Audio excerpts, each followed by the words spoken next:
In our first video on Chapter 34, An Age of Anxiety, we talked about kind of the cultural and societal changes within kind of what we call the lost generation, and then also looked at the causes and some of the effects of the Great Depression. So now we're going to go and focus on kind of the rise of the Russian Revolution and life within the Soviet Union. So this will cover some stuff that we didn't really talk about in Chapter 33 and kind of pair that off with how does the Soviet Union or Russia do in the 1920s and 30s leading up to World War II. So we have to remember that Russia prior to World War I was trying to modernize, but again, it was government control. They were predominantly focusing on, manufacturing. And again, most of that was still being overseen and controlled for the most part by Western powers and Western owners. And so there wasn't a whole lot of improvement, and still very much of the Russian Empire was focused on agricultural production. So we had to understand that, leading up to that first Russian Revolution of 1905, there was a lot of economic, political, and social problems due to that poor industrialization, poor leadership, really, really poor training, and then just lack of food that led to mutinies and worker strikes. And then World War I exacerbates and makes that situation even worse as there are more famines. The soldiers are not modernized or well equipped to fight off the Germans and the Austro-Hungarian Empire and even the Ottomans. While they might have more numbers, technology is the big offset there, which led to a lot of disastrous defeats to the Russian Empire as the war goes on.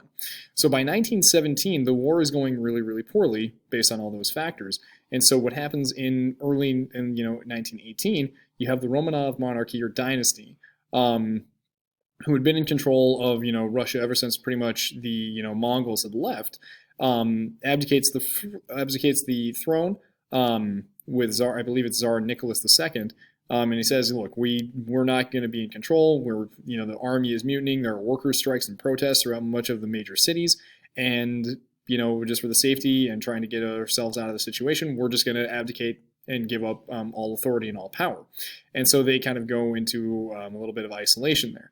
But the provisional government that takes over is early on very popular, as are the provisional governments that pop up in a lot of cities that are known as Soviets, which are particularly like workers' communes.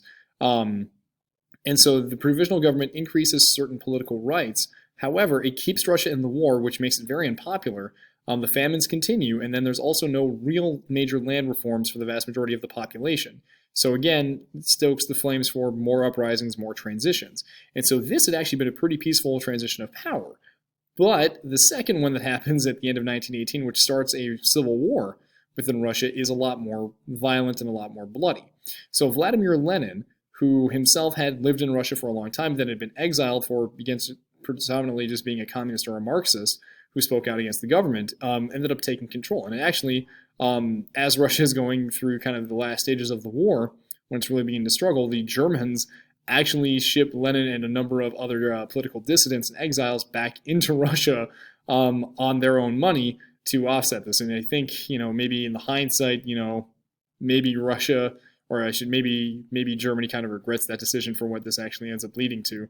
But that's an interesting kind of what-if question. But anyway, so Vladimir Lenin takes control of, one of the Soviets and ends up taking with his party the Bolsheviks, and they take power within Russia in sort of a more, defensible or not defensible, more challenged coup of the, provisional government, which had intentions of being provisional, but now you have other parties and powers fighting for control within Russia. So they take control under the idea of a socialist leadership party to lead the revolution, because Lenin, in contrast to Karl Marx saying that, the proletariat, the workers would, rise up as a social class and they would take over the reins and controls. Lenin didn't believe that the proletariat, your average worker, was smart enough or intelligent enough or educated enough to essentially take control and run a country or society effectively, and that they needed a ruling class of educated elites to guide them in that process. Otherwise, it would be too chaotic. So that's kind of where the Soviet party, if you will, or the Communist Party really starts up in terms of its hierarchy, in terms of who's in charge, how do you rise up, is kind of through predominantly supposed to be, at least based on the idea of merit, to guide the workers' revolution is kind of the process here in the Soviet Union. So one thing that Lenin does is he ends the war with Germany, him and the Bolsheviks. And so a lot of the territory, at least a lot of this territory, as we can kind of see here, that's seated in the Treaty of Brest-Litovsk in 1918 as the war for Russia ends. You can see that this land is supposed to be given to Germany and to Austria-Hungary. We know that through the Treaty of Versailles and subsequent treaties, those do not stay with them because Germany and Austria-Hungary lose their empire. So these, in many cases, go back to Russia or become independent states, i.e. we can see Poland, we can see the Baltic states up here. We see the beginnings of Romania and Bulgaria. And, so a lot of territory is taken from Russia and kept away. Others are given back, especially, again, within the areas of the Ukraine kind of around here, right? So that connects back itself to the issue of nationalism. So what ends up then happening over the next 5-ish years within Russia is a very long-standing civil war. And so while the Bolsheviks are able to consolidate power, they have a lot of, different internal oppositions and also external opposition groups that are opposed to their rise of a workers' revolutionary, workers' communist, Marxist party. And so what really helps the Bolshevik party out is the fact that none of them are able to coordinate or gain enough popularity to kind of unite under one banner, even if it's against the Bolshevik party. And so they have the Red Party, which is led by the Bolsheviks and Lenin, while the others are considered the Whites, essentially the other groups that are unsuccessful in preventing the rise of a communist state. And so even the European powers, including England and France, Japan, and the United States, they even send troops in to aid, the white allies and the white factions against the Soviets, and they are very unsuccessful and never really had a very long-term impact. And also during this time in 1917 and 1918, that's when the Tsar and his family, including young Anastasia, which is where the myth comes from, are essentially assassinated to prevent the rise or a return of a monarchical state that would possibly challenge the Bolshevik power. And so over the next 5-ish years, from 1918 to 1923, you see about 20 million people within the Soviet Union die as a result of the war, also the Civil War, and then famines and persecution that follow as a result. So this is when now, as the Soviet Union becomes its own, country and solidifies itself as an actual power that has political authority and sovereignty, in the early 1920s and going into the 30s, begin to take a very different course in terms of pushing itself into becoming a communist government-run society that is under the idea of doing it for the workers and to improve the lot for the vast majority of the people. So they take control of much of the economy and the society, including the banks, industry, and churches, with limited options for private ownership, including, again, small industries and businesses. There's a little bit there. For those small farmers and laborers who had been able to get private ownership prior to this, kind of going back to kind of the end of serfdom and also the 1905 revolution, they are very much opposed to what is coming because Vladimir Lenin is experimenting with his new economic policy, which is, again, very short in terms of its abilities because Lenin dies in 1923, 1924, which, again, leads to a power vacuum that this guy here, Mr. Joseph Stalin, ends up taking and will forever change human history because of it. All right? So Lenin's initial policies are kind of more trying to find that middle ground. While he wants, again, that socialist policy, he doesn't have the backing or the authority to really encapsulate that. But Stalin, when he comes to power in 1927, 1928, the Soviet Union is a lot stronger, at least the government portions are a lot more stronger and a lot more in control, that they are now beginning to lay in their ideas for how to change the economic look of the Soviet Union. And so they create what's known as the 5-year plans. And so the idea here is to make the Soviet Union independent, so no reliance or very little reliance on outside powers for industry, for food. No international trade is necessary, that the Soviet Union can become self-sufficient, produce enough manufactured goods, produce enough food to feed, employ, and essentially make everything livable inside the Soviet Union, and also try to get rid of all the social classes, thus preventing any more internal conflict. And so he initiates 2 5-year plans that, again, kind of have this in mind to focus heavily on industrialization or continue the industrialization, but make it more heavy within the Soviet Union. So obviously organized by the government to coordinate all the resources and efforts to focus on that heavy industry. So things that will make very good use for World War II in between the wars. So focusing on steel, machinery, hydroelectric plants for electricity, and then also focusing again on weapons of warfare instead of focusing on consumer goods like your average automobile or radio sets or dishwashers. Instead, focusing again on things that are going to be more impactful for the whole of society instead of for the individual consumer.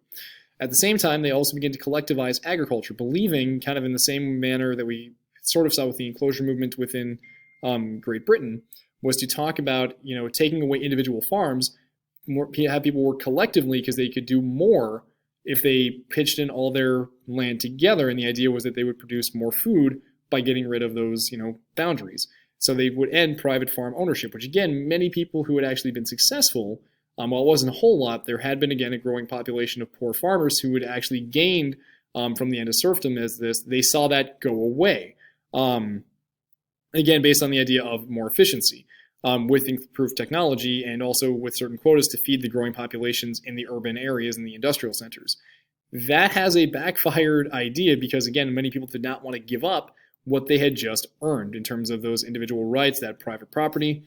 So it meets a lot of resistance. So in many cases, what the farmers do is in many cases what we also see in the United States and other countries during the Depression when they have too many products for farmers or they grow too many crops is you burn them in terms of trying to raise the price. But here in Soviet Russia, it is them burning the crops in protest, not about trying to raise prices, but in saying, look, we want to make money and you're trying to hurt our ability to make a better living for ourselves because you think you can do better. So they burn their crops, they grow less, they kill animals that could have been used for food in protest. And many of them continue to just migrate to cities and saying, look, you want us to farm this land? We're not. We're just going to get up and leave. So that leads to fewer farmers producing for more people, but again, not enough technology initially to offset those losses. So many farmers and also urban workers died due to starvation.